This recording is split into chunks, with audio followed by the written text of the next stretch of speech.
On se retrouve, je l'ai dit tout à l'heure, pour une table ronde intitulée Le prix de l'ignorance. Avec nous, là encore, on va faire le maximum pour leur réserver un bel accueil. Voici Bertrand Montubert. Ouais, bonjour.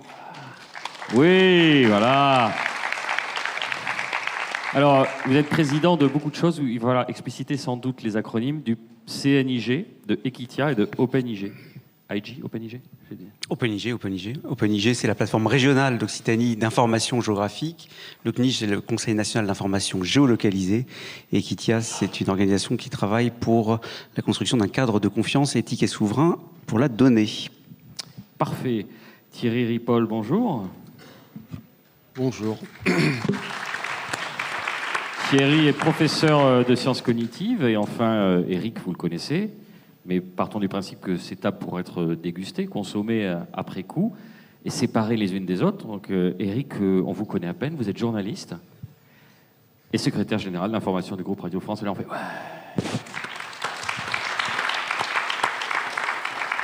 Il existe une expression en anglais qui dit, je traduis à ma façon, si vous pensez que l'éducation coûte cher, essayez l'ignorance. On la connaît un peu, celle-là, Bertrand. On commence avec vous, Bertrand. Vous dites qu'il existe un paradoxe entre les discours politiques et les enquêtes d'opinion qui placent l'enseignement supérieur, la recherche au pinacle, comme une priorité, alors que dans la réalité, on n'y est pas du tout. Oui, effectivement, c'est quelque chose qui me frappe depuis longtemps. Dans mon activité, j'ai été notamment un des initiateurs et animateurs du mouvement Sauvons la recherche. C'était il y a près de 20 ans. On a lancé ça il y a 20 ans exactement. Et on avait cette conviction, effectivement, que d'un côté, on avait un gouvernement qui se sentait en capacité, il l'a fait d'ailleurs à ce moment-là, de couper dans les budgets de la recherche parce qu'il pensait que tout le monde s'en foutait, en fait, très concrètement. Et nous, on était convaincus du contraire. D'ailleurs, on a eu raison, puisqu'on avait mobilisé plein de gens. J'ai découvert que Thierry avait manifestement dû signer la pétition, je pense, il y a 20 ans, et beaucoup d'autres, puisqu'on avait eu 300 000 signatures à l'époque. C'était pas l'Internet d'aujourd'hui. Et pour autant, même si on est dans une situation qui a évolué au sens où on ne fait plus vraiment directement des coupes budgétaires comme ça avait pu être le fait il y a 20 ans, on a toujours ce paradoxe, c'est que tout le monde va dire la recherche, l'enseignement supérieur, c'est la priorité, nous avons des objectifs importants.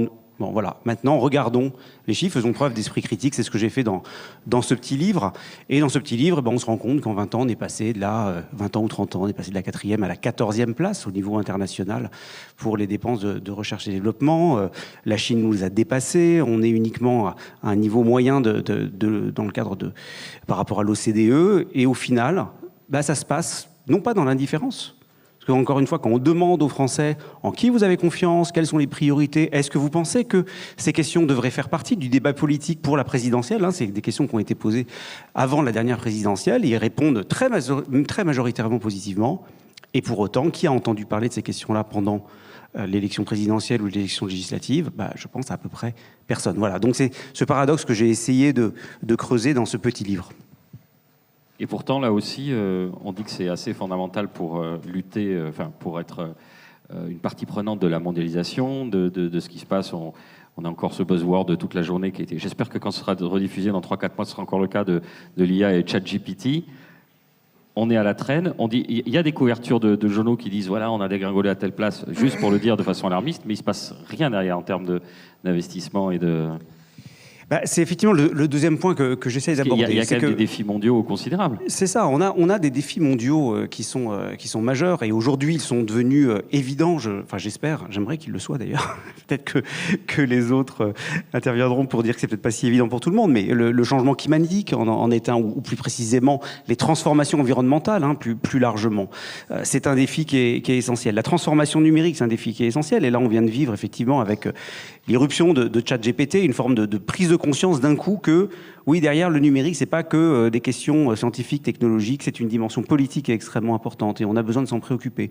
Mais moi, je pense aussi au défi des inégalités, c'est extrêmement important. Et ce que j'essaye de défendre, en fait, c'est que par rapport à ça, on est très, très rapidement dans des questions qui sont... nos gouvernements n'en font pas assez, ou bien il y a ceux les lobbies qui vont faire telle chose, etc. Et d'ailleurs, c'est souvent relativement vrai. Mais ce n'est pas suffisant de s'arrêter là. Ce qu'on met sous le tapis quand on fait ça, c'est qu'au final, on ne se rend pas compte qu'on a un besoin de connaissances beaucoup plus fort pour se confronter à ces différents défis. C'est évident sur le changement climatique, ou prenons la transition énergétique. La transition énergétique, c'est évidemment la volonté de faire des investissements massifs pour les énergies renouvelables.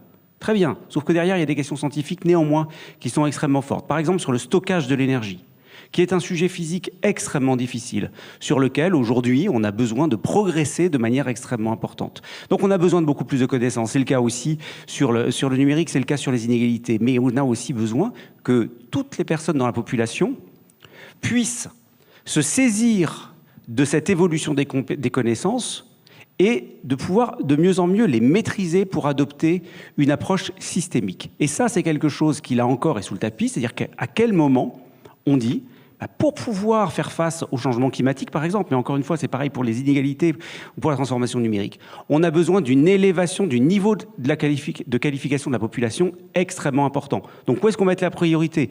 Pas seulement pour payer des panneaux photovoltaïques, il faut le faire, mais aussi faire en sorte de former la population massivement pour être capable d'embrasser une pensée systémique qui n'a pas été ce sur quoi on a été formé jusque-là suffisamment. Alors, la connaissance de votre côté, Thierry, pour aller dans ce sens, c'est presque consubstantiel à ce qu'est l'humain. Vous dites que le cerveau a un caractère adaptatif, il a besoin, il se nourrit de connaissances, il élargit ses perspectives grâce à la connaissance.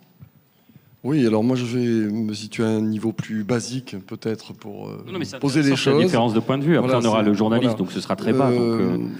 C'est que, effectivement, moi je pars du principe que ce qui a fait de la supériorité, entre guillemets, de l'espèce humaine sur les autres espèces animales, c'est tout simplement qu'on a un cerveau qui est capable d'emmagasiner une quantité de connaissances absolument incroyable.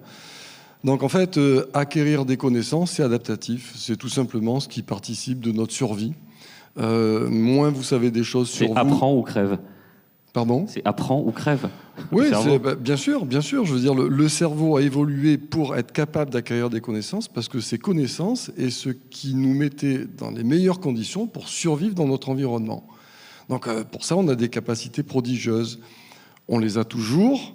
et elles sont encore plus nécessaires qu'auparavant parce que notre environnement, moi je me place volontiers très loin dans notre histoire au Paléolithique parce que je pensais bien toujours de se rappeler qu'on a été, on a évolué pour faire face à cet environnement du Paléolithique et pas celui que l'on connaît aujourd'hui. Au Paléolithique, on avait besoin d'un nombre très important de connaissances, mais je veux dire la stabilité de nos sociétés faisait que c'était pas aussi vital qu'aujourd'hui. Aujourd'hui, quelqu'un qui sort de l'humanité pendant 4 ans et qui revient 4 ans après, il est mort, il est foutu, il comprend plus rien, il est un extraterrestre.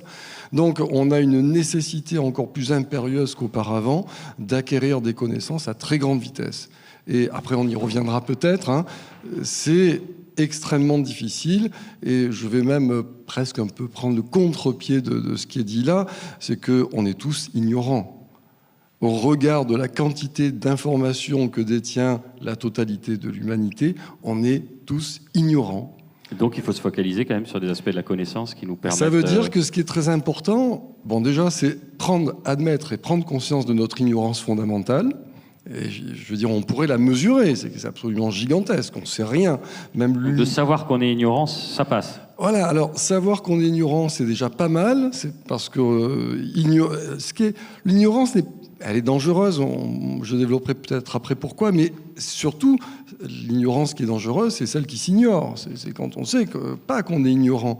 Parce que là, évidemment, on se met en grand danger. Si on a conscience de son ignorance, on va être un peu précautionneux sur ces décisions.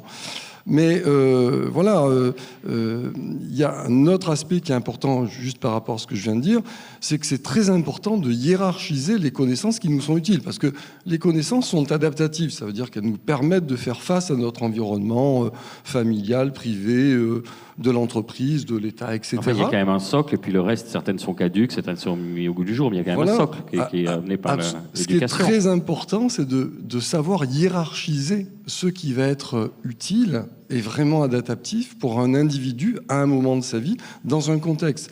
Et ça devrait faire quasiment l'objet d'une formation, parce que c'est pas simple. On va y revenir. Éric Valmire, à votre échelle, Je rappelle que vous représentez Radio France, donc il y a quand même dans la mission de service public d'emmener la connaissance, je ne veux pas dans le sens de l'ignorance, mais de dire une éducation aux médias, de prendre les gens par la main ou d'ouvrir des perspectives. Moi, sur l'analyse du monde qui nous entoure. Je suis très à l'aise pour dire qu'il y a de l'ignorance. Hein. Il y a de l'ignorance et il faut la combattre. Quand vous avez Léa Salamé qui reçoit le prix Nobel de physique et qui d'emblée se situe comme ignorante en lui disant « Alors bon, on est content de vous recevoir, mais j'y connais rien parce qu'elle est totalement écrasée par la science qui est en face d'elle. » Et donc ça déroule quelque chose où son interlocuteur est presque gêné. Il essaye de faire de la pédagogie, mais finalement, il va faire une masterclass de 6 minutes avec Léa Salamé qui se pose en ignorante.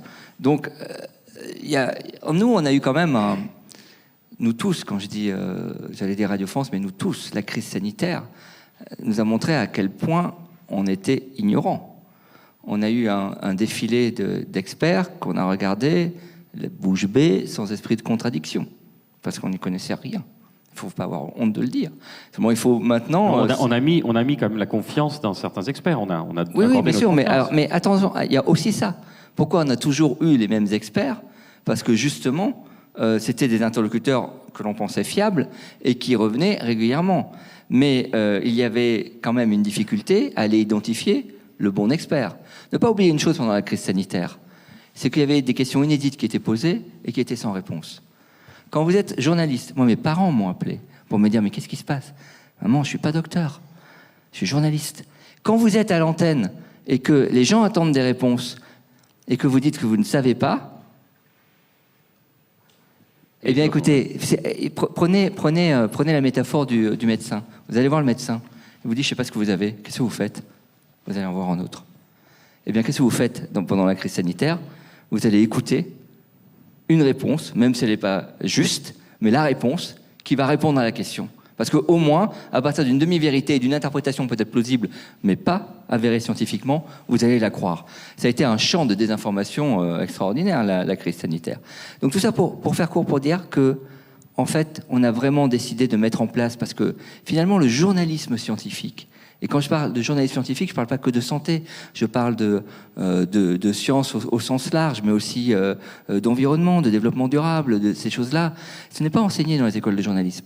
Les journalistes scientifiques d'aujourd'hui, c'est soit des journalistes qui s'intéressent aux sciences, soit des gens qui ont fait sciences et qui, sentant qu'il y a besoin de pédagogie, s'orientent vers le journalisme ensuite. Mais finalement, les deux filières, elles ne se rencontrent jamais. Et donc là, cette ignorance-là, elle est quand même abyssale dans la profession journaliste.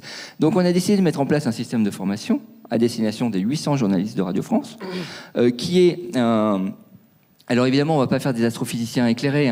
L'idée, c'est de comprendre la méthode du raisonnement scientifique et d'avoir aussi les prérequis pour ça. Comment lire une publication scientifique, comment identifier un bon expert, connaître avoir un glossaire de faits scientifiques avérés. Je prends simplement des questions sur le développement durable tout simple. Vous allez encore avoir, par souci de neutralité, l'idée d'avoir sur le plateau un pour et un contre. Alors que finalement, on a peut-être le fait scientifique qui est avéré. Il n'y a pas pour ou contre, il est avéré. Donc il n'y a pas à perdre de temps à laisser la parole à des climato-sceptiques, par exemple, quand on peut avancer sur le débat. Donc ces choses-là, toutes ces petites choses-là qui finalement entretiennent quelque chose qui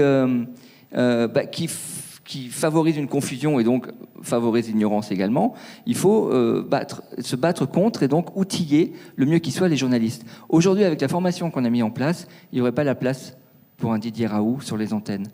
Pourquoi ? Parce que le test clinique, la reconnaissance des pairs, des questions essentielles, toutes simples, que les journalistes ont simplement à se poser, des postures, des réflexes à adopter, et à ce moment-là, à identifier effectivement les bons interlocuteurs et ne pas avoir peur de dire « on ne sait pas » à partir de questions scientifiques. Une question peut en poser une autre et favoriser un raisonnement sans qu'il y ait forcément une réponse.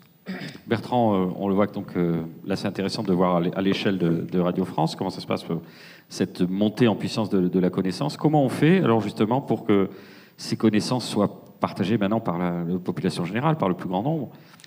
C'est un énorme enjeu, évidemment.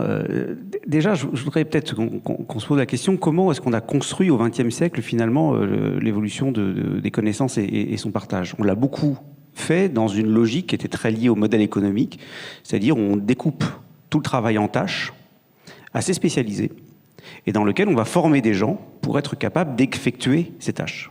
Voilà.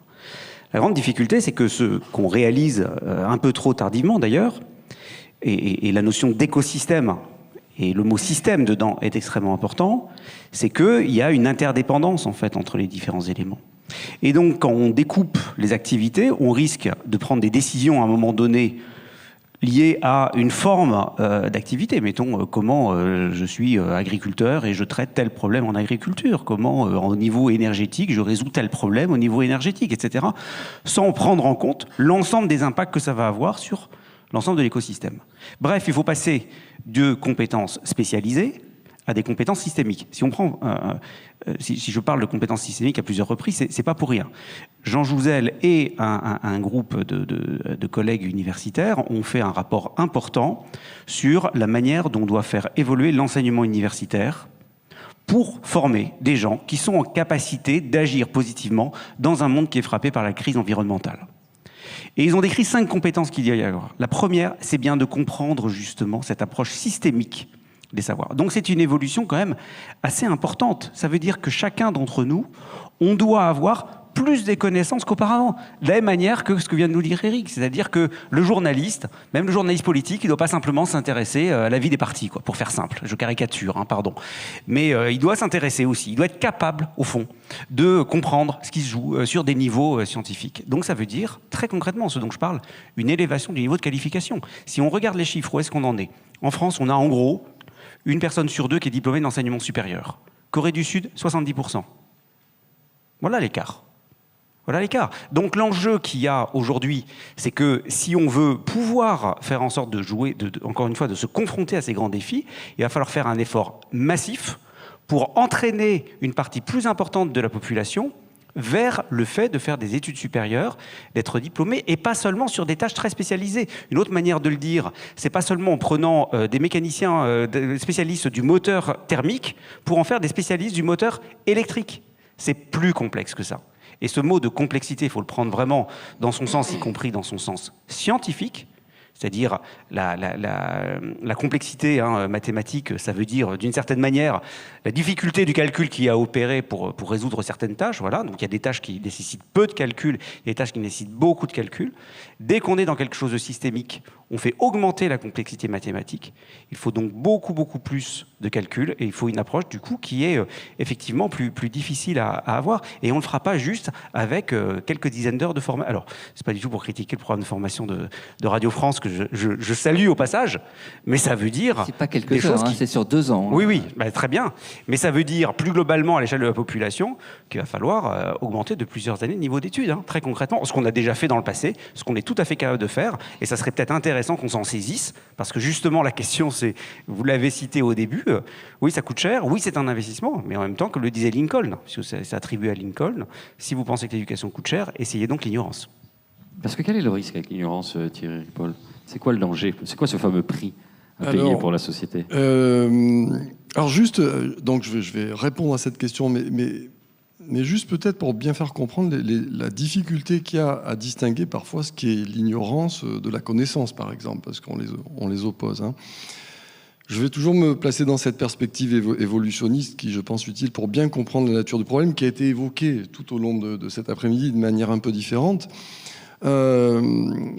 Lorsque nous vivions, encore une fois, au Paléolithique, on vivait dans des groupes de quelques dizaines, 150 personnes, c'était pas très difficile pour distinguer une connaissance valide d'une connaissance qui ne valait pas la peine. Parce qu'on avait développé des procédures qui nous permettaient simplement parfois de dire oui, celui-là on peut avoir confiance, celui-là non, là vu ce qu'il a déjà dit l'autre fois ça marche pas. On a parfaitement identifié les mécanismes cognitifs qui nous permettent d'appréhender si ce que quelqu'un nous dit est vrai ou faux. Un humain, on a calculé que ça mentait à peu près 2 fois par jour en moyenne. Voilà, c'est pas toujours bien méchant, mais on ment tous. Là, tout le monde dans sa tête se dit, moi je fais plus quand même. Bon, si vous y réfléchissez bien, vous avez sans doute menti 1 ou 2 fois dans la journée déjà. Mais en fait, on parvient à démasquer le mensonge quand on fonctionne dans ces petits groupes. Et la quantité d'informations qu'on avait à traiter était relativement faible. Pensez à l'information qui vous parvient maintenant tous les jours en permanence de canaux totalement inconnus, non identifiables, et il faut intégrer tout ça avec des voix divergentes qui vont nous dire d'un côté « mais ça c'est faux », mais non, ça c'est vrai et ça c'est faux. C'est indémerdable, excusez-moi le mot. On ne peut pas, notre cerveau n'est pas préparé à gérer ce genre de choses, ce monstre informationnel que l'on a créé. Voilà. Donc, c'est du coup le sentiment de beaucoup de gens, finalement, mais à qui on doit accorder notre confiance, c'est pour moi un mot-clé d'ailleurs, quelle valeur on doit accorder à telle ou telle information. Maintenant, effectivement, le sentiment d'ignorance peut devenir croissant. Beaucoup de gens, moi quand je fais des conférences sur ce thème-là, me disent mais finalement on a l'impression de plus rien savoir. Plus rien savoir, c'est se sentir ignorant. Et ça c'est extrêmement dangereux parce que les cerveaux humains n'aiment pas l'ignorance.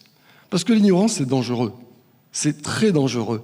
Et donc il faut que quelque chose le remplisse. Et oui, parce qu'on a tous intégré que si l'on ne sait pas, si on est dans un environnement dont on ne maîtrise pas les éléments vitaux, dangereux, etc., on est en danger. Donc notre cerveau, lui, l'ignorance, il ne la supporte pas. La nature a horreur du vide et nous, on a horreur de l'ignorance. Mais on peut très bien combler cette ignorance par une forme de paresse intellectuelle qui va produire de la croyance. Parce que la croyance est le substitut le plus évident, le plus facile, le plus spontané par rapport à l'ignorance. Et le problème de la croyance, surtout quand elle est infondée, c'est qu'elle a toutes les chances de vous conduire à des comportements qui sont pour le coup complètement dangereux et qui peuvent aboutir à des choses aussi graves que la dérive sectaire, des comportements politiques inadaptés, des croyances complotistes qui vous font péter les plombs, etc. Donc l'ignorance, c'est problématique parce que c'est source de stress, source de sentiment de perte de contrôle, source de non-sens. Et on sait que ces trois paramètres-là sont des déterminants majeurs de croyances infondées dont on souffre et dont finalement cet événement est là pour rappeler qu'elles sont dangereuses. Mais Thierry, c'est quoi la porte de sortie? La complexité du monde fait qu'on ne sait pas où donner de la tête. On doit le combler, on va saisir ça et là des bribes d'informations et qui, pour certaines, peuvent se transformer en croyances. Ouais. Et ensuite, on est en danger parce que la croyance nous met en danger dans le côté dogmatique. Moi, je pense qu'il y a une multitude de réponses. Il n'y a pas une réponse unique. Mais en tout cas... Vous avez une minute. Non, je déconne. Ouais, non, mais le truc déterminant qui est aujourd'hui extrêmement problématique, c'est la perte de confiance. Voilà. Alors, il y a bien sûr des gens qui vont me dire « Ouais, mais on ne peut pas croire tout ce qu'on nous raconte. » Oui, absolument. Mais malgré tout, la perte de confiance est quelque chose qui prédomine sur l'ensemble de la population. Et cette perte de confiance, elle va contribuer à décrédibiliser la parole experte, notamment la parole des journalistes, mais y compris aussi la parole des scientifiques. Et ça, il ne faut pas oublier que des gens en jouent, notamment, je vais faire un peu de politique, je m'en excuse, mais les politiques d'extrême droite. Les politiques populistes, si vous analysez leur discours, c'est ça qu'ils ont en tête. C'est arriver à relativiser la connaissance et même à vous persuader qu'il n'y a plus de connaissance. Il n'y a pas de différence entre une information vraie et une information fausse. Juste pour vous donner un exemple, après je cède ma parole, je vous cite un petit échange entre un homme politique très connu, que vous reconnaîtrez peut-être, et un scientifique. Et le scientifique s'inquiète du réchauffement climatique. Et l'homme politique lui dit « Non mais vous inquiétez pas, ça va s'arranger, ça va refroidir ». Le scientifique, de quel droit il me dit ça comme ça, lui? Il lui dit « J'aimerais bien que la science soit d'accord avec vous ». Et l'homme politique répond « Je ne crois pas que la science sache ». Cet homme politique, c'est Donald Trump. Et si vous reprenez les discours de Bolsonaro, par exemple, ou d'autres populistes, notamment d'extrême droite en Europe, vous allez trouver la même rhétorique. Et d'ailleurs, dans un tweet de Donald Trump dit « La vérité n'est pas la vérité ». Alors d'un point de vue logique, c'est totalement absurde, on se demande comment on peut dire ça, mais en plus, il stigmatise la vérité en disant... Ne croyez pas ces élites-là, ces journalistes, ces scientifiques qui prétendent savoir, ils ne savent pas plus que vous. Donc finalement, croyez ce que vous voulez. Et en croyant ce que vous voulez, on fait disparaître le socle de connaissances partagées dont une démocratie a besoin pour débattre, pour rentrer en conflit, pour négocier. Et une fois qu'on a fait disparaître ça, eh bien, on prend le risque... Un citoyen désarmé. On prend le risque de mettre, en fait, à la tête des États, des personnes très charismatiques, très autoritaires, qui s'arrogent une vérité d'une manière qui devient indiscutable. C'est ce que je crains, ce que j'observe actuellement un peu politiquement, et c'est pour ça que je pense que de ce point de vue-là, l'ignorance est dangereuse. Alors je pense qu'on va creuser ce sillon de la confiance. Éric, j'imagine que ça vous fait réagir. Ouais, je voulais applaudir des deux mains parce que c'est tout le sujet est là en fait. C'est-à-dire que l'érudit et l'élitaire qu'il faut abattre parce qu'il t'écrase dans ta condition de citoyen un peu pas ignorant, mais justement qui n'a pas confiance en lui parce qu'il sent bien qu'il ne maîtrise pas un certain nombre de choses qu'il devrait peut-être ou pas d'ailleurs, c'est pas le sujet, maîtriser. Et donc d'un seul coup, tout ce qui représente une connaissance est assimilé à une autorité et donc à une élite. Les grands penseurs dans les salons bourgeois parisiens ou des choses comme ça.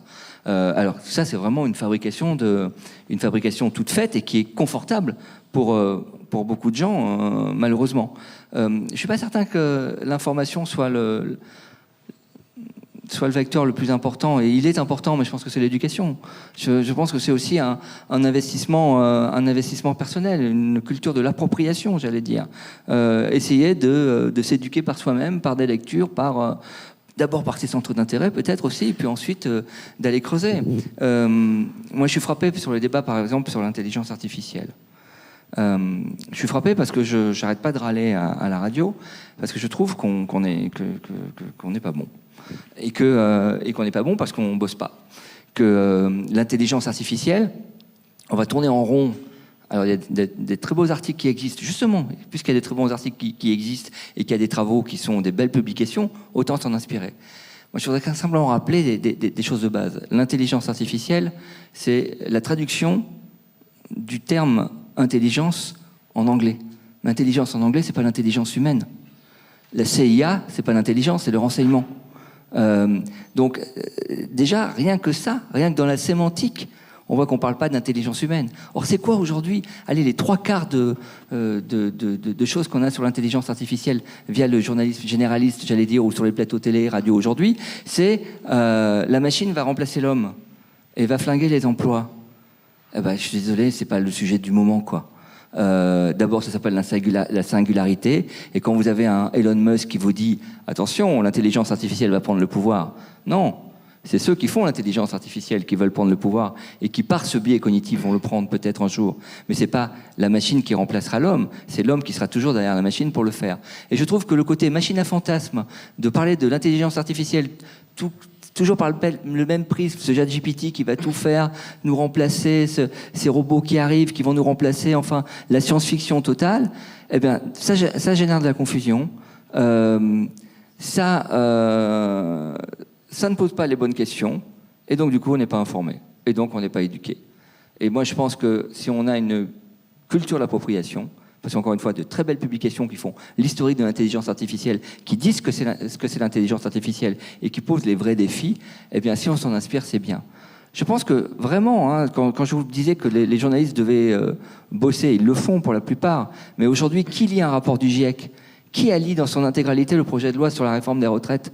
Enfin, je pose la question, hein, j'ai pas la réponse. Je suis pas certain que ce soit une majorité, hein, que ce soit chez les citoyens que chez les journalistes. Hein.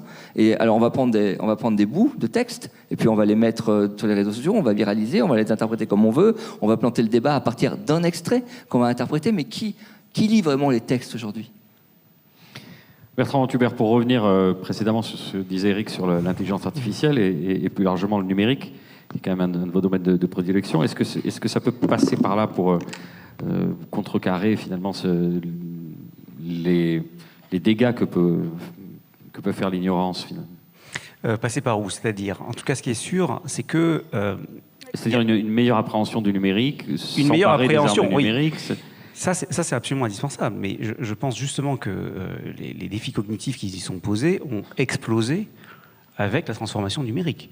Déjà, ce qu'évoquait Thierry à juste titre, avec ce qu'on appelle aussi le déluge informationnel, au fond, hein, c'est le fait qu'on est soumis à beaucoup plus d'informations, ce qu'évoque Eric avec la difficulté à se repérer hein, dans toute cette information, même pour des gens dont c'est le métier, et c'est difficile. Il faut aussi rendre hommage. Moi, je serais moins critique que vous sur... Enfin, voilà. Thierry disait à qui on peut faire confiance. Moi, je continue à faire confiance à Radio France, donc merci pour le travail, il faut le dire quand même au passage. Mais le point, c'est qu'il faut qu'on comprenne de plus en plus ce que sont ces outils. Quand Eric dit à juste titre, hein, l'origine du mot intelligence et sa traduction qui est un peu imparfaite, c'est déjà faire quelque chose. Mais quand on parle de ChatGPT, comprendre qu'est-ce que ça fait réellement de ChatGPT, d'accord ? C'est-à-dire comprendre ce que c'est qu'un modèle de langage, comprendre qu'en réalité c'est un modèle probabiliste, que finalement ça fait des suites de mots qui ont le plus grande probabilité d'être voilà, de se retrouver par rapport à tout ce qui a été appris, mais au final ça ne produit pas de sens. Déjà, il faut comprendre beaucoup d'éléments, encore une fois. Et c'est pour ça que, et là j'aurais peut-être une nuance, alors non pas avec ce que vous avez dit strictement, c'est-à-dire sur le côté l'intelligence artificielle va remplacer l'être humain, etc.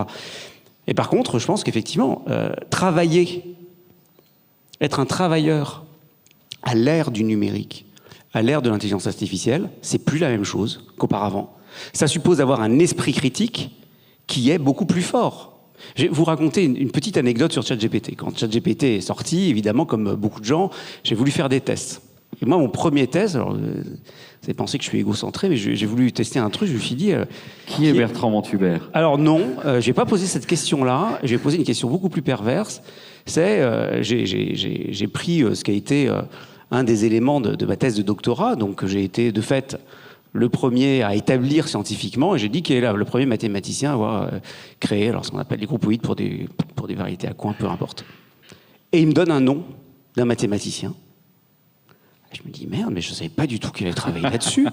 Et ma première réaction, hein, très sincèrement, c'était, oh la vache, je suis passé à côté d'un truc. Et puis après, je me suis rendu compte que je m'étais fait piéger, en fait, moi-même, par ChatGPT, parce que j'ai cru ce que me disait ChatGPT. Bon, pas longtemps quand même, mais... Parce qu'il y avait une apparence de crédit, c'était crédible. Oui. Ah ben, il y avait une apparence, on était en train effectivement de parler du nom d'un mathématicien qui évoquait un papier, j'ai failli me précipiter dessus, puis après j'ai réfléchi, non, mais en fait c'est juste qu'il n'a pas vu, puis j'ai posé quelques questions, etc., et puis je me rendais compte que ça répondait à côté. Il s'excuse à chaque fois, l'interface s'excuse, si vous Alors, faites remarquer qu'il y a eu une erreur, elle dit « Ah oui, pardon », et... Ouais, mais là, ça n'a pas marché du tout. Hein. Mais parce que volontairement, je suis allé sur un truc hyper précis, voilà, hyper spécialisé. Mais ce que je veux dire, c'est qu'on se fait très, très, très facilement berner, en fait. Donc, il faut prendre un recul, en fait, par rapport à ce genre de choses qui est énorme. Mais encore une fois, c'est la même chose que je reçois plein d'informations, je vois plein de tweets, y compris des choses qui ont été générées automatiquement par les usines à trolls. Ça a été le thème à des moments. Enfin bref, il faut qu'on augmente notre niveau d'esprit critique et en tenant un équilibre qui est vraiment pas simple, hein, c'est-à-dire à la fois augmenter l'esprit critique par rapport à ce qu'on voit, sans critiquer tout ce qu'on se voit et tomber dans quelque chose qui finalement serait nous sidérerait, au sens nous empêcherait d'agir. Et c'est là que je suis tout à fait d'accord avec ce que dit Thierry Ripoll sur le fait qu'on a besoin finalement de donner sa confiance à certains acteurs. Et ça veut dire que les acteurs doivent s'organiser pour ça. C'est ce qu'ont très bien réussi à faire les climatologues avec le GIEC, même si le GIEC a été parcouru de plein de contestations, etc. C'est moins le cas aujourd'hui. Je pense qu'on a besoin d'avoir des instruments comme celui-là parce qu'on ne peut pas tout savoir, on ne peut pas mettre de la critique dans tout parce que sinon on ne s'en sortira pas. Et à un moment donné, effectivement, être capable de discerner et d'être capable de prendre des synthèses qui ont été faites sur la base de consensus scientifiques, c'est absolument essentiel. Et le problème, c'est qu'on ne l'a pas sur tout. On ne l'a pas dans tous les domaines aujourd'hui et donc ça rend la tâche extrêmement difficile. Thierry, sur ce qui vient d'être dit. Oui, non, je suis tout à fait d'accord. Juste, peut-être, j'insisterai peut-être un peu sur la dimension politique. On dit souvent qu'on a les leaders politiques qu'on mérite. C'est un peu vrai. Et je pense que l'ignorance, au sens large du terme, peut contribuer à effectivement mettre au pouvoir des hommes qui ne sont pas dignes de nous représenter. Ou des femmes. Je prends juste un exemple. Lors de l'ascension de Hitler au pouvoir, il y avait un slogan nazi qui disait 400 000 juifs, 500 000 chômeurs. Pour une personne qui manque un peu de background à la fois, je dirais, méthodologique, économique, etc., l'équation, elle est très simple. Faisons disparaître les Juifs, il y aura 400 000 chômeurs en moins. Et ce slogan, je rappelle qu'il est utilisé exactement de la même manière aujourd'hui par un parti qui n'est pas nazi, mais qui est un parti d'extrême droite français. Si on donne aux personnes les moyens, les prérequis pour analyser de manière critique ce genre de communication politique, on peut éviter de mettre au pouvoir des gens qui sont extrêmement dangereux. Donc le prix de l'ignorance, c'est peut-être celui de mettre au pouvoir des hommes qui peuvent faire basculer un pays. C'est pas tout à fait le hasard, c'est pas la seule raison, mais si les États-Unis ont basculé du côté de Trump, c'est l'extrême droite, je veux dire, c'est des républicains, mais c'est l'extrême droite, et s'il est peut-être va revenir au pouvoir, on n'en sait rien, mais c'est le prix à payer d'un système profondément inégalitaire, socialement parlant, mais profond inégalitaire au niveau éducation. Il y a aux États-Unis une élite intellectuelle incroyable dans tous les niveaux de la recherche. Ils nous écrasent totalement. Mais il y a aussi aux États-Unis une masse énorme de la population qui a le niveau culturel à peu près de nos collégiens de 3e.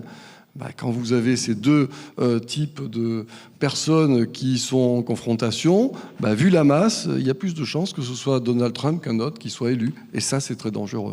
Ce qui est encore plus dangereux, je pense que c'est les ignorants ne sont pas des idiots. C'est ça, c'est qu'on pourrait... Dans la présentation, on pourrait penser... Ça nous rassurerait. Oui, voilà. Mais non, mais les ignorants, moi, je peux me considérer ignorant sous bien des facettes, et je l'assume totalement. Je dis simplement que c'est là le danger. On ne parle pas simplement d'une classe socio-professionnelle, on parle vraiment de toutes les classes socio-professionnelles et aucune n'est épargnée par ce sentiment-là de manque de reconnaissance, d'ignorance, de se laisser abuser. D'ailleurs, la preuve, pour arriver au pouvoir, comme le dit Thierry, il faudrait une majorité. Donc la majorité, on a les gens qu'on mérite certes, mais on n'est pas forcément idiots. Donc je pense vraiment à travers ces sujets-là, je crois qu'on irrigue tous les sujets en fait. Et c'est pour ça que je pense encore une fois que l'investissement personnel, la culture de l'appropriation, de s'éduquer, de ne pas avoir... Mais c'est toujours pareil, on le disait dans la table ronde. Ça demande un effort, ça demande de la curiosité. On disait la même chose tout à l'heure dans la table ronde précédente, j'avais conclu comme ça. S'informer demande du temps, s'éduquer demande du temps. Et dans la vie quotidienne de tous les jours, la famille, les enfants, le boulot. En plus, depuis le Covid, on en parlait avec Thierry tout à l'heure, on a vraiment l'impression que chez les individus, on a une sensation d'écrasement, d'arriver à rien, d'être tout le temps crevé, d'être débordé sur tous les champs de sa vie. C'est très étrange, mais c'est quelque chose qui irrigue la société aujourd'hui, d'être toujours un peu sur les nerfs, toujours tendu, et donc d'avoir l'impression que l'autre est une menace et une menace pour sa propre intégrité. Donc tout ça en fait génère une confusion, et l'ignorance là-dedans est un vrai handicap. On peut vous applaudir. Merci tous les trois pour vos contributions. Allez, je suis absolument certain que nous allons avoir des questions qui se lancent, monsieur. Oui, bonjour, j'espère pas être confus. J'aurais voulu savoir quelle place on pourrait accorder à l'acquisition de la connaissance, à sa validité et à la formation des professionnels, des étudiants et du simple citoyen par rapport au MOOC. Vous savez, il existe la plateforme Fondation Universitaire Française qui propose d'excellents cours en relation avec énormément d'universités. Vous avez Yonsei sur le développement de la Corée du Sud en économie. Vous aviez des cours sur l'intelligence artificielle, des plus grands laboratoires de robotique dans le monde. Vous avez aussi des cours d'épistémologie, d'acquisition d'esprit critique. Et je voulais savoir, est-ce que vous en faites la promotion, que ce soit auprès de journalistes pour l'acquisition de connaissances holistiques, que ce soit auprès des étudiants ou du simple citoyen dans les conférences, ou alors quelle est la validité vous donneriez à ce genre de plateforme pour créer quelque chose, un effet d'entraînement dans le futur, dans vos différents champs d'expertise. Voilà, merci. Je veux bien dire un mot. Je pense que globalement, la qualité est très bonne sur ces plateformes. Après, la grande difficulté, c'est, encore une fois, comment on encourage les gens à s'en saisir. Alors, il y a pas mal de gens qui s'en saisissent, mais il faut être honnête. Éric l'a dit tout à l'heure, la fatigue réelle qui peut y avoir chez les gens, le fait d'être submergé, d'avoir des temps de transport, ou l'angoisse par rapport à l'avenir. Enfin, peuvent être plein d'éléments qui font qu'on ne va pas se projeter là-dedans. Moi, ce qui me semble, c'est qu'il faut effectivement donner une incitation extrêmement forte. Ça doit être un horizon pour nous d'aller vers cette évaluation du niveau de qualification, encore une fois. Est-ce que c'est le cas, encore une fois, dans le discours qu'on entend ? Malheureusement, non. Et j'accuse personne, en l'occurrence, ou tout le monde à la fois. Mais c'est pas dans le projet de société ce qu'on entend. Voilà. Donc, mais cela dit, ce qui est vrai, c'est qu'on a des éléments sur lesquels on peut s'appuyer. Voilà, c'est pas les seuls, parce que je pense que par ailleurs, la difficulté de l'enseignement à distance comme ça, c'est qu'il faut l'accompagner et que tout le monde ne peut pas arriver à suivre un MOOC du jour au lendemain, quoi. Madame, une question. Oui, bonjour messieurs. Ma question, c'était par rapport à Eric, qui disait tout à l'heure, si je reformule bien, qui a déjà lu le rapport du GIEC, quelque chose comme ça. Pas moi en tant que journaliste, pas moi en tant que simple citoyen. Et en fait, ma question, elle est, même si on ne l'a pas lu, il y a des personnes qui ont travaillé dessus. Et pourquoi ce ne sont pas eux qui sont, où on pose les questions justement par rapport à ça, plutôt que type politicien, expert mais secondaire. C'est peut-être ça aussi le problème. Mais en fait, sont invités régulièrement Christophe Cassou, tous les auteurs du GIEC, on les entend régulièrement. C'est pas tant le problème, c'est plus justement dans le deuxième temps, quand vous avez des politiques en face de vous ou quand vous avez des climato-sceptiques. Si vous n'avez pas intégré ce que dit le GIEC, si vous n'avez pas lu le rapport, ou en tout cas, une chose qu'il faut quand même dire aussi, c'est que il y a des périodes, il y a des passages très techniques. Et qui c'est pas une lecture forcément facile, mais il existe aussi une synthèse faite par les mêmes auteurs, une synthèse un peu plus pédagogique de ce que dit le rapport. Et je pense, mais c'est mon avis personnel, et je sais bien que c'est dans la responsabilité individuelle de chaque journaliste, que quand on reçoit quelqu'un pour parler d'un sujet, on doit le connaître.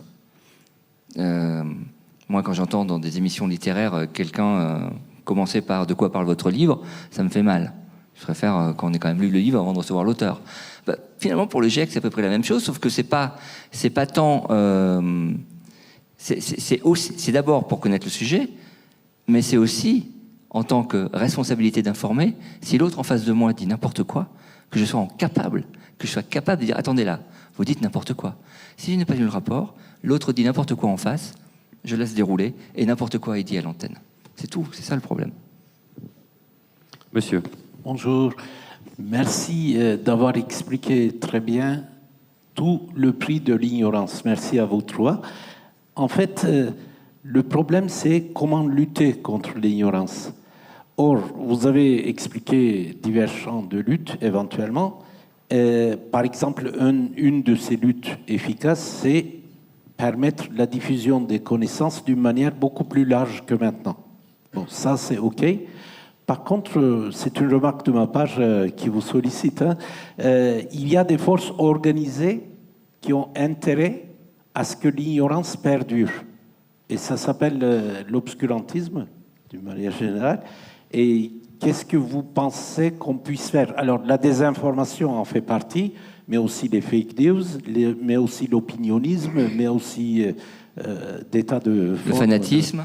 Voilà, en fait, qu'est-ce qu'on peut faire contre l'obscurantisme ? J'aimerais avoir votre avis. Thierry Paul vous répond. En fait, l'obscurantisme est le mot qu'on utilise traditionnellement dans la littérature, mais il y a un mot qui définit ce qu'on appelle la fabrique de l'ignorance, c'est l'agnontologie. Voilà. Ça a été développé par un philosophe qui s'appelle Proctor et qui s'est intéressé notamment à tout ce qui a été fait par les industries des énergies fossiles et du tabac pour instiller le doute et finalement générer une confusion qui faisait que on pensait que le tabac c'était pas dangereux, que le CO2 dans l'atmosphère c'était pas dangereux. Donc il y a clairement parfois une volonté délibérée de produire de l'ignorance. Mais moi, j'irais presque un peu plus loin. Je ne pense pas qu'il y ait une volonté délibérée dans une société de produire de l'ignorance, parce qu'un État qui produit de l'ignorance est un État qui va s'affaiblir d'un point de vue géopolitique, nécessairement. Mais malgré tout, il peut y avoir une organisation implicite de la vie en société qui va produire de l'ignorance. Ne serait-ce que, par exemple, que le temps de travail de beaucoup de nos concitoyens est tel, la gestion de leur vie quotidienne, que de toute façon, qu'est-ce qu'il leur reste pour se cultiver dans la journée? Rien. De quel support ils disposent pour se cultiver? Les livres, ça coûte très cher. Donc il va rester en grande partie ce que vous trouvez sur Internet, et faire le tri de ce qui est sur Internet demande une grande culture. Donc c'est un peu le serpent qui mord la queue. Et puis autre chose, moi, qui m'interroge toujours, qui me frappe, parce que quand j'ai discuté avec beaucoup d'amis lors du Covid en leur disant « Mais vous vous êtes forgé cette conviction sur la base de quoi? Vous avez été lire quoi ?» Il n'y avait rien. Il y avait des témoignages, des sentiments, des intuitions. Mais en fait, il existe des revues scientifiques. Ces revues scientifiques ne sont pas accessibles pour tous les Français. Je trouve ça scandaleux, moi. C'est pas accessible. On a le trésor de l'humanité qui est là-dedans, auquel moi j'ai accès parce que je suis professionnel, et la plupart des gens ne peuvent pas y avoir accès. C'est totalement antidémocratique, c'est anormal. Donc déjà, rendre gratuite l'information qui est vitale et dont on a besoin. Mais, juste pour terminer là-dessus, c'est quand même très difficile, y compris quand vous avez le temps. Vous savez qu'il existe des revues maintenant qu'on appelle des revues prédatrices. Elles sont là pour se faire passer pour des revues scientifiques, mais elles ne sont pas du tout scientifiques. Mais vous pouvez publier dedans, et ces revues prédatrices, moi je les retrouve sur le site de l'université, de la bibliothèque en ligne, si vous voulez. C'est ce qu'on appelle de la junk science. Et pour vous montrer à quel point c'est trouble, il y a une personne qui s'appelle Steve Milloy, qui est en fait un proche de Trump, les gens vont croire que je suis obsédé par Trump, mais qui est un proche de Trump, qui a réalisé une revue qui s'appelle Junk Science, qui est là pour permettre aux gens de découvrir toutes les fausses informations. Sauf que quand on sait que c'est Steve Milloy, que c'est un collègue de Trump et qu'il est financé par Exxon, on comprend très bien que c'est une revue qui est au contraire là pour générer de la confusion. Donc tout ça pour dire que le contexte social, politique rend extrêmement difficile la tâche. Elle est beaucoup plus difficile, je pense, que ce que l'on croit. Mais moi, il y a beaucoup de choses, mais je crois que la chose la plus fondamentale, c'est effectivement élever le niveau d'éducation. Parce que les statistiques sont très claires. Plus vous montez en termes de niveau d'éducation, moins vous avez d'adhésion, par exemple, à des théories complotistes ou d'autres types de croyances magiques bizarres. C'est statistique, ça ne veut pas dire que c'est pas systématique. Mais donc, c'est un élément déterminant. Il y en a sans doute beaucoup d'autres. Hein, mais... Monsieur, votre question? Bonjour, merci pour vos interventions. Moi, ma question était au niveau de... Vous avez évoqué ChatGPT et ses éventuels dangers sur la désinformation, tout ça. Je trouve qu'on s'alarme beaucoup aujourd'hui sur ChatGPT. Moi, ce qui m'inquiète, c'est que il y a déjà des algorithmes de machine learning qui sont déjà répandus sur les réseaux. Je pense aux algorithmes de recommandation, notamment, qui ont des impacts qui sont mesurés. Il y a des alertes de certains chercheurs qui aussi signalent que, hélas, quand on travaille dans la recherche en IA et qu'on commence à alerter sur ces sujets, on se fait vite mettre au placard. Donc c'était pour avoir un peu votre avis, votre réflexion là-dessus. Je ne suis pas sûr d'avoir bien compris la question, donc je vais répondre à quelque chose, j'espère que c'est la bonne question. Et sinon, évidemment, n'hésitez pas à me le dire. Si je comprends bien ce que vous dites, c'est qu'au-delà de ChatGPT, l'IA ou le machine learning, effectivement, qui est à la base de ChatGPT, est déjà développé dans plein d'autres choses, comme les algorithmes de recommandation, et on s'en est pas assez inquiété. C'est ça que... Ok, et vous avez raison. Enfin, sauf qu'il y a des gens qui s'en sont inquiétés. À plusieurs reprises, j'ai entendu parler de bulles de filtre tout à l'heure, dans la table ronde précédente. Une bulle de filtre, c'est lié justement à qu'est-ce qu'on voit sur son fil de réseau social, qui est lié justement à ces fameux algorithmes de recommandation. Voilà. Puis soyons clairs, je suis pas en train de dire ChatGPT c'est le diable ou quoi que ce soit. Je suis juste en train de dire, et c'est pareil que quand on regarde un réseau social. Le point, c'est qu'aujourd'hui, on est dans un univers numérique extrêmement fort, pour lequel il faut qu'on ait une distance critique très lourde pour se dire pourquoi est-ce que c'est ça qu'on m'affiche là.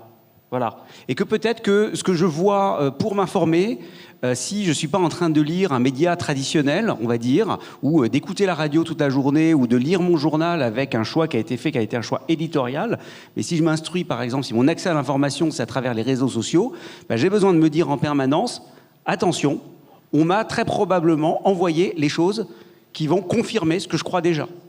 Voilà, fameux biais de confirmation.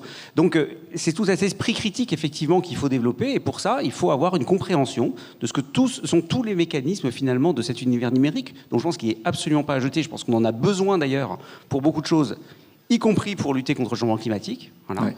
Mais par contre, il faut le faire avec recul critique et donc avec l'éducation qui va avec. Et surtout, il ne faut pas se focaliser sur ChatGPT, qui est tout sauf intelligent, d'ailleurs. C'est simplement une reproduction d'une masse d'informations bien coordonnées et ne jamais oublier qu'il y a toujours l'homme qui est derrière et que ça sert des intérêts privés et c'est surtout là le principal problème. Dernière question avec monsieur. Oui, bonjour. J'aurais une question concernant les émotions, surtout pour vous, au niveau cognitif, parce qu'on est des hommes, des humains, on est drivé par nos émotions.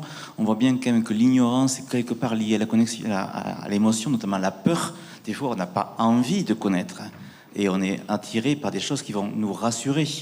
Et donc, je pense que c'est un domaine important que je ne connais pas. Mais quelle est votre vision sur le lien entre les émotions, la connaissance et l'ignorance? Et si vous me permettez, j'ai une petite remarque là sur un sujet que je connais un tout petit peu mieux. Je vous conseille vis-à-vis de ChatGPT de regarder la littérature scientifique. Alors le problème, c'est qu'il y a 100 papiers scientifiques par jour au niveau du machine learning. Par jour. Donc ça change très très vite. Donc tout ce qu'on a su auparavant n'est plus valable. Il y a des phénomènes d'émergence qui arrivent, mais il y a quelques papiers scientifiques qui sortent là-dessus qui sont en contradiction avec ce que vous dites. C'est pas pour ça qu'elles sont justes, mais regardez vraiment le cutting edge de la connaissance scientifique sur le sujet. C'est un peu plus compliqué que ce que vous apportez ici. Je vais répondre très très rapidement. Je crois qu'on arrive au terme de. En fait, c'est pas facile parce que, par exemple, on montre que quand des humains ont des troubles émotionnels majeurs, notamment quand ils ne peuvent plus percevoir normalement les émotions, contrairement à ce qu'on peut penser, les décisions qu'ils vont prendre vont être souvent très irrationnelles et très inadaptées. C'est-à-dire qu'on a besoin de notre émotion couplée à notre rationalité pour prendre des décisions optimales. Mais si les émotions, certains types d'émotions prédominent sur votre fonctionnement rationnel, effectivement, ça peut vous conduire à des tas de prises de décision complètement aberrantes. Et c'est ce que l'on peut craindre dans une société qui est quand même hyper angoissante. Enfin, ce qu'on est en train de vivre en ce moment, je pense, par rapport à l'histoire de l'humanité, c'est un moment charnière qui est un peu particulier, qui génère beaucoup d'émotions, beaucoup de stress, notamment chez les plus jeunes. Et on peut craindre que ça les incite davantage peut-être à mettre un peu en retrait une capacité d'analyse qui est plus que jamais nécessaire. Mais bon, je réponds vite. Merci et bravo à nos intervenants, on peut les applaudir.